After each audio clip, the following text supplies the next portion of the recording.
नमस्कार दोस्तों, आप देख रहे हैं यूनाइटेड भारत। मैं मनोज मिश्रा। भारतीय जनता पार्टी के बयानों से बाज नहीं आ रहे। अभी विजय शाह का विवाद थमा ही नहीं था। उनकी अनर्गल टिप्पणी या शर्मनाक टिप्पणी सोफिया कुरैशी के ऊपर उनका बयान, उस पर किस तरीके से देश में लोगों ने प्रतिक्रियाएं दी कि इससे पहले वो मामला शांत होता तब तक दूसरे वीर और तीसरे वीर का बयान लगातार जारी है। हर झोपड़ी और हर खोपड़े में हलमा होना। हलमा मतलब दूसरों के लिए जीना, समाज के लिए जीना। जैसे हमारे मोदी जी समाज के लिए जी रहे, समाज के लिए जान लगा रहे, और जिन्होंने हमारी बेटियों के सिंदूर उजाड़े थे वही कटे पिटे लोगों को हमने उन्हीं की बहन भेज करके उनकी ऐसी की तेजी करवाई। एक बार मोदी जी के लिए जोरदार ताली बजाएं। उन्होंने कपड़े उतार उतार के हमारे हिंदुओं को मारा, और मोदी जी ने उनकी बहन को उनकी ऐसी की तेजी करने हमारे जहाज से उनके घर आए। अब मोदी जी कपड़े तो उतार नहीं सकते थे, इसलिए उनके समाज की बहन को भेजा कि तुमने हमारी बहनों को अगर विधवा किया है तो तुम्हारे समाज की बहन आके तुम्हें नंगा करके छोड़ेगा। अभी शाह की माफीनामियों की फेरिस्त कम नहीं हुई थी। वो लगातार माफी, चाहे वो सोशल मीडिया के जरिए हो, चाहे वो लिखित रूप में हो। हमारे प्रधानमंत्री जी ने जिस तरीके से हमारी बहनों के सिंदूर उजाड़ने वालों को उनको उनकी भाषा में जवाब दिया है, हमारी बहनों के साथ जो कुछ हुआ था उसका उन्हीं की भाषा में बदला लिया गया है। कुछ मेरे भाषण को अलग संदर्भ में ना देखें, अगर जो अलग संदर्भ में देख रहे हैं तो मैं उनसे कहना चाहता हूं कि वो उस संदर्भ में नहीं है। वो हमारी बहनें हैं, उन्होंने बहुत ताकत से सेना के साथ मिलकर उसको बदला। ये थमा ही नहीं था कि देवड़ा का बयान, जिन माताओं के सिंदूर को मिटाने का काम जिन लोगों ने किया, जिन आतंकवादियों ने किया, और जिन आतंकवादियों को जिनने पाला, जो पाल रहे हैं, उनको नेस्त नाबूद नहीं कर देंगे तब तक चैन की सांस नहीं लेंगे। और यशस्वी प्रधानमंत्री जी को हम धन्यवाद देना चाहेंगे, और पूरा देश की वो सेना, वो सैनिक उनके चरणों में नतमस्तक है। उनके चरणों में पूरा देश नतमस्तक है।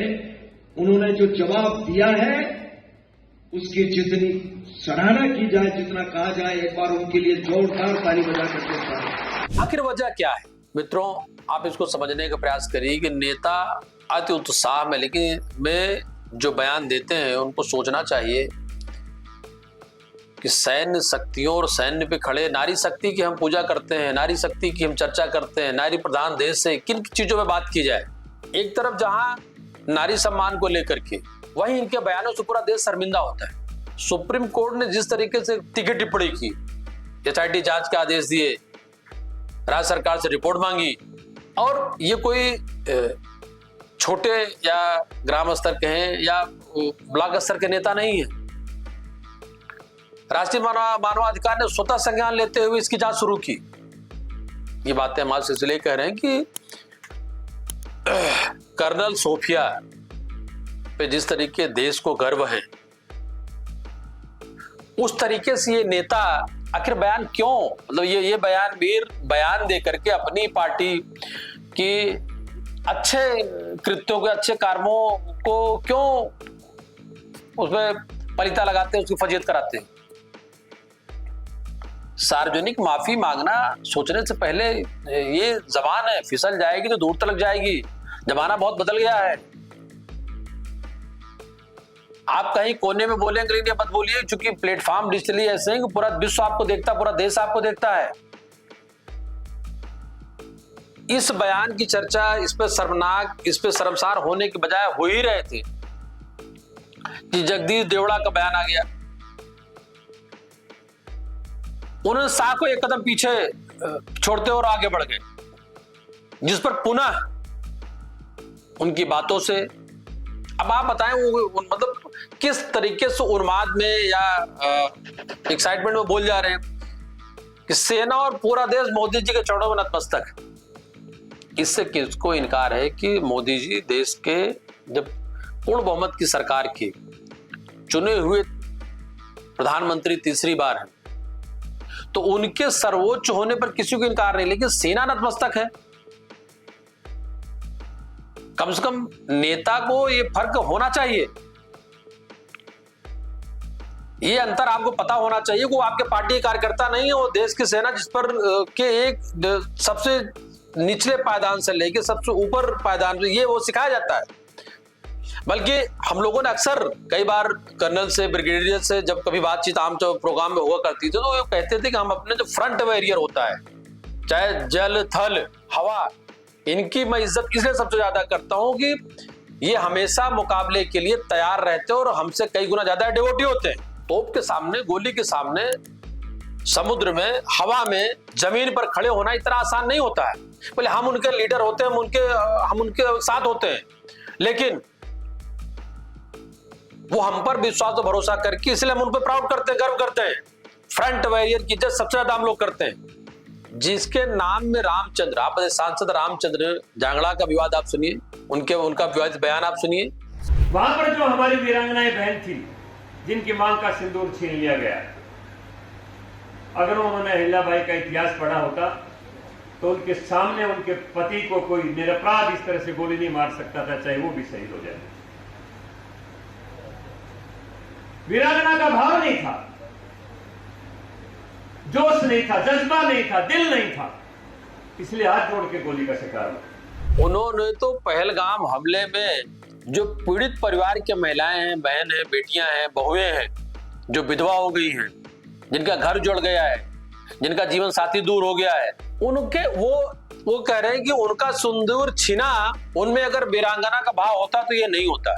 माननीय नेताजी, आधुनिक हथियार AK-56, AK-47 से बढ़ करके लंबी दूर तक वार करने और सैकड़ों गोलियां एक साथ चलने वाले हथियार के सामने आप अगर एक बार खड़े हो जाएंगे, आपकी पैंट गीली हो जाएगी। आप क्या बात कर रहे हैं?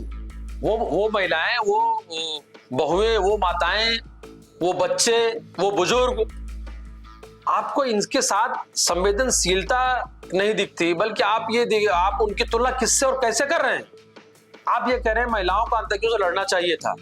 बुरा मत मानिएगा नेताजी, क्योंकि आप चुने हुए सांसद हैं, आपके खाने की कैंटीन की कीमत से लेके आपके रहने, गाड़ी घोड़ा, सारी सुविधाओं से लेके आपको सुरक्षा मिली। आपको अपने सामान्य जगह पे, आपको अपने घर, गांव, परिवार, समाज में जब आप जाते हैं, जब आप किसी सामाजिक परिवार में जाते हैं, आपके साथ सैनिक होते हैं, आपके साथ स्थानीय पुलिस होती है जो आपको सुरक्षा देती है। घुस तो आए थे आतंकवादी एक बार संसद भवन में, मैं उसका कोई तारीफ नहीं कर रहा हूं, वो घटना बहुत शर्मनाक थी। हम आपको चुनते हैं, हमारे लिए बहुत वैल्यूएबल है। क्या यही बयान आप उस समय भी कहते हैं कि उस समय देश के प्रधानमंत्री, गृह मंत्री, रक्षा मंत्री, या सारे मंत्री, सारे सांसद, सारे कर्मचारी संसद भवन के, उनको क्या करना चाहिए था? ये बात असल रूप में एक सैनिक, एक सिपाही ही समझ सकता है। परिवार आपका हो, हमारा हो, किसी का हो, परिवार होता है, महिलाएं होती, पत्नियां होती, और जो अभी एक तरफ जहां पर वो पीड़ित, वो दुखी महिलाएं अपने पति के शहीद के दर्जे से लेकर, सरकार से लेकर के कंपनसेशन लेके, बाकी जो किसी के जीवन साथी जाने कोई कंपनसेट, कोई अमाउंट नहीं होता है। किसी का बाप गया है, किसी का बेटा गया है, किसी का भाई, एक इंसान हजारों रिश्ते में जुड़ा हुआ होता है। मैं कहना चाहूंगा, पार्टी कोई भी हो, नेता कोई भी हो, लेकिन सरकार को और कानून को कम से कम ऐसे विवादास्पद बयान देने वाले जो भी नेता हो, चाहे वो मंत्री हो, मुख्यमंत्री हो, चाहे वो सांसद हो, चाहे विधायक हो, या किसी भी दल के हो, उनको यह अधिकार नहीं होना चाहिए। मैं ये नेताजी नहीं बोल सकता कि आपके परिवार घर की बहू बेटी होती, तो मैं आपसे पूछता, क्योंकि आप चुने हुए सांसद हैं, तो वो तो उन 28 लोगों में, 22 अप्रैल की घटना में 28 लोगों को सब लोगों ने अपना परिवार माना है। हजारों की भीड़ उनके अंतिम दर्शन और अंतिम मुखाग्नि तक खड़ी थी, और जो नहीं पहुंच सकते तो उनकी विनम्र श्रद्धांजलि थी। वो विनम्र आंखों से, नम आंखों से वो दुखी थे, पूरा देश दुखी था। आपने मौजूदा सरकार, मौजूदा सेना, ऑपरेशन सिंदूर, पर एक जो सवाल खड़ा कर दिया, अब उत्साह में भाषण दीजिए, किसी ने नहीं मना किया है, लेकिन एक बार इस बात पर विचार कीजिए, आप क्या बोल क्या रहे हैं। मित्रों, मैं फिर कहना चाहूंगा कि इस तरीके की नेताओं का अनर्गल पलाप, अनर्गल भाषण, मैं इनको मूर्ख ही कहूंगा। पर आपकी संवेदनशीलता और उन परिवार वालों के साथ आपका लगाव, जुड़ाव हृदय से, और वो जो 28 लोग इस दुनिया में नहीं रहे उस 22 अप्रैल की घटना को, पहलगाम की घटना को लेके, उस दिवंगत आत्मा के लिए आप सब की प्रार्थना हो कि उनको मुक्ति मिले और उनके परिवार को सहन शक्ति मिले।